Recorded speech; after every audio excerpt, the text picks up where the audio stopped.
Continuing the FAQ series, we're going to talk about computer performance and some of the common questions I get. One is what's an SSD and does it make X-Plane faster? An SSD is a solid state drive. It's where all your data and programs are stored. And it's faster and it lasts longer than a regular hard drive.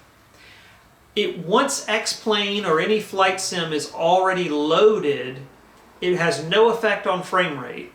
It only affects how long it takes programs to load. So programs will load faster, Windows will load faster, updates will load faster. Anything that requires disk-intensive tasks will be faster. But once X-Plane is up and running and you're flying along, it will not make the frame rate faster. So that's what an SSD will do for you. Do you need the i7 versus the i5? Here's what I can tell you. The difference between the i5 and the i7 on X-Plane is typically 0 to 8%.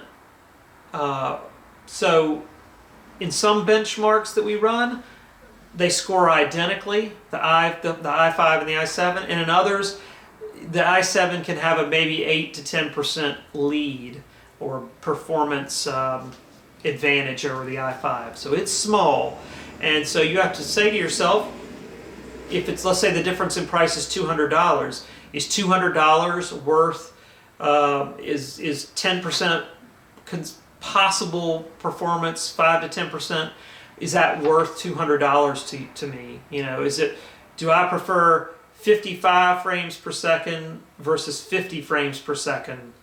Is that worth $200 or whatever the price is? So that's the deal on the i5 versus the i7. The i7 runs at a slightly higher clock speed and adds something called hyperthreading, which if you want to know what hyperthreading is, the best thing to do is just Google it, and there'll be a better explanation rather than me rambling about it here. Is the computer or the computers we sell capable of running other programs? Yes. Gaming and simming are the hardest things, for the most part, a computer has to do. Everything else, for the most part, is way easier. So if you're going to use it for spreadsheets and email and word processing, piece of cake. Yeah, you can use it for all that stuff, no problem. All that's easy compared to flight simming or gaming. And what about Wi-Fi? Do you need Wi-Fi? Sometimes people think if they're going to use their iPad with the computer, that the computer has to have a Wi-Fi. Well, the iPad does not talk directly to the computer's wireless antenna. It talks to the router. Everything talks to the router and then comes from the router back. So if the iPad's sitting 2 feet from the computer, it's still talking back to the router and then the router talking back to the computer. So the point of that is the computer can be on a wired connection and the iPad on a wireless one, and they can still talk because they're on the same home network. That's all that has to happen. They have to be on the same home network. So do you need Wi-Fi? Only you know the answer to that question, but I will say this, it's always better to be wired than wireless.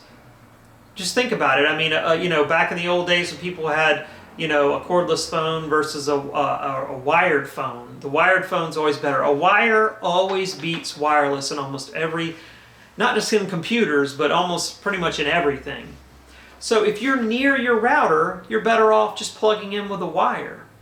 But if you think you might move your computer one day to where it's not near the router, might not be a bad idea to get the wireless card just in case. Now, do you need wireless AC or wireless in? Well, wireless AC basically is the newest, latest technology. It has higher throughput, better range, but for most people, wireless in will get the job done. You just have to evaluate, is the price difference, worth arguing about. I think it's 30, at least currently 39 for the wireless in and 99 for the wireless AC. Still a pretty big price difference between the two, unfortunately. And I think that covers all of the performance questions on this FAQ.